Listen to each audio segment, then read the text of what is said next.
ఆ మధ్య 'కల్కి' మూవీ ప్రమోషన్స్‌లో హీరోయిన్ వేసుకున్నప్పుడు ఈ టాపిక్ మీద చాలా డిస్కషన్ జరిగింది. సీలో హై హీల్స్ వేసుకోవచ్చా లేదా? ఆ మధ్య 'కల్కి' మూవీ ప్రమోషన్స్‌లో హీరోయిన్ వేసుకున్నప్పుడు ఈ టాపిక్ మీద చాలా డిస్కషన్ జరిగింది.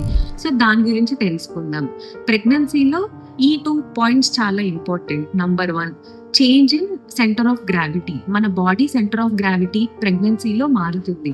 దానివల్ల హై హీల్స్ వేసుకున్నప్పుడు ఈజీగా పడిపోవడము, బ్యాలెన్స్ తప్పడం లాంటివి జరగొచ్చు. సెకండ్ థింగ్, బాడీలో జరిగే హార్మోనల్ చేంజెస్ వలన టిష్యూస్ అండ్ లిగమెంట్స్ కొంచెం లూజ్ అవుతాయి. దానివల్ల ఈజీగా యాంకిల్ స్ప్రెయిన్ రావడం, పెయిన్ రావడం జరుగుతుంది. సో ప్రెగ్నెన్సీలో హీల్స్ అవాయిడ్ చేయడమే better. And broader heels like wedges prefer చేయొచ్చు. And avoid stair cases and uneven surfaces. Hope this video is helpful. మీ ప్రెగ్నెంట్ ఫ్రెండ్స్ కి షేర్ చేయడం మర్చిపోకండి.